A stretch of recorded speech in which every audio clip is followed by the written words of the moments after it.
Manifestations, clinique et diagnostic de l'alopécie X, signes cliniques et évolution de la maladie. L'alopécie X, chez le Spitz de Poméranie, débute souvent de manière insidieuse. Les premiers signes peuvent passer inaperçus et incluent un aspect plus sec et laineux du pelage avec une perte de lustre, une chute de poils localisée qui commence généralement aux culottes, arrière des cuisses et autour du cou, zone du collier. Une diminution progressive du sous-poil dense alors que les poils de couverture, plus longs et grossiers, persistent quelque temps, donnant un aspect clairsemé et hirsute avant de tomber complètement. Avec le temps, la calvitie s'étend de manière symétrique bilatérale, affectant le dos, les flancs, l'arrière du cou, la croupe, la queue, qui peut prendre un aspect de queue de rat.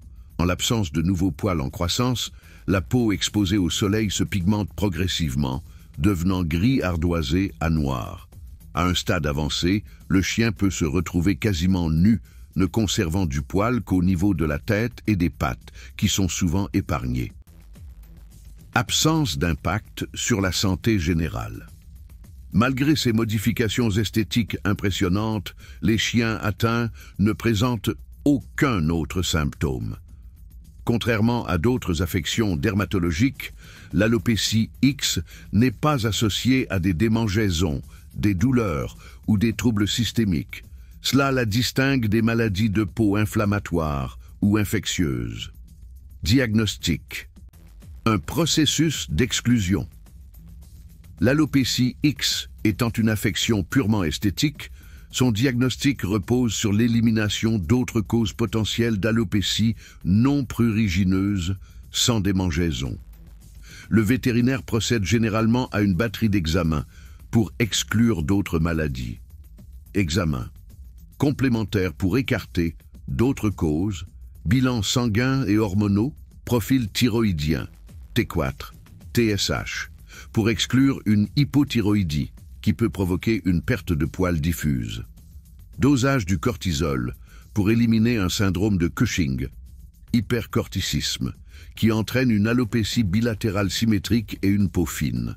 Analyse des hormones sexuelles et de l'IGF-1 pour évaluer d'éventuels déséquilibres hormonaux, raclage cutané et cultures fongiques, pour écarter une gale démodécique, infection parasitaire des follicules, ou une teigne, infection fongique, deux affections pouvant provoquer une alopécie.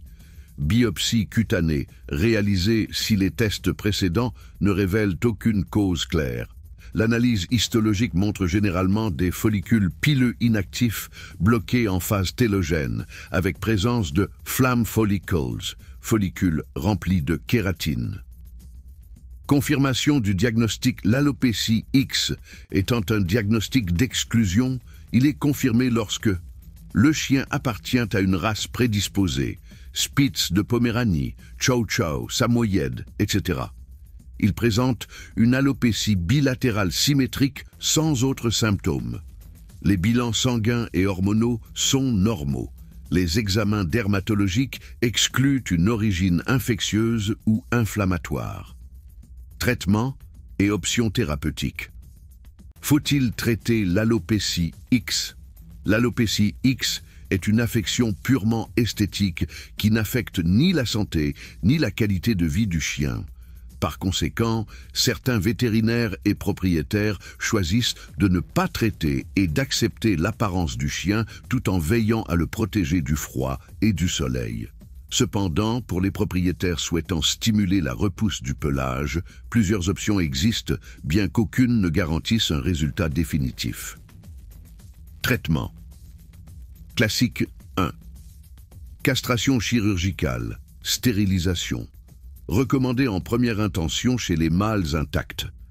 Environ 60% des chiens castrés montrent une repousse partielle ou complète du pelage dans les 6 mois suivant l'intervention. L'amélioration n'est pas systématique et peut être temporaire. Certains chiens reperdent leurs poils après quelques années. 2. Supplémentation en mélatonine.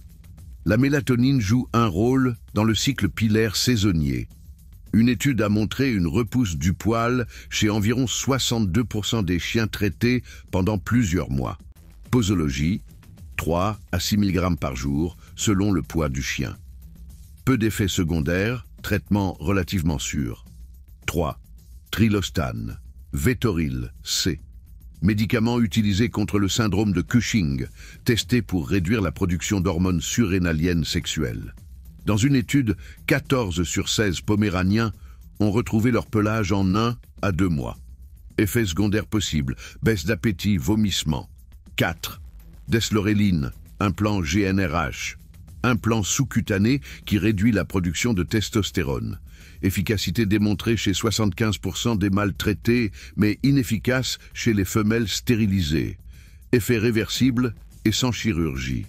Traitements alternatifs et techniques innovantes. 1.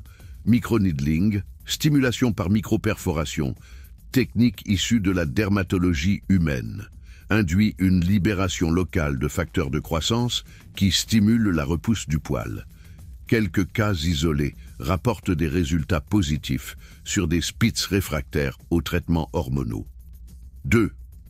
Photothérapie par lumière, LED. Améliore la microcirculation et la régénération folliculaire. Utilisée en médecine esthétique humaine, commence à être explorée en dermatologie vétérinaire. 3. Minoxidil. Usage expérimental. Médicament utilisé contre la calvitie humaine, Rogen C. Favorise l'entrée en phase anagène des follicules pileux. Doit être utilisé avec précaution chez le chien car il peut être toxique en cas d'ingestion accidentelle. À suivre.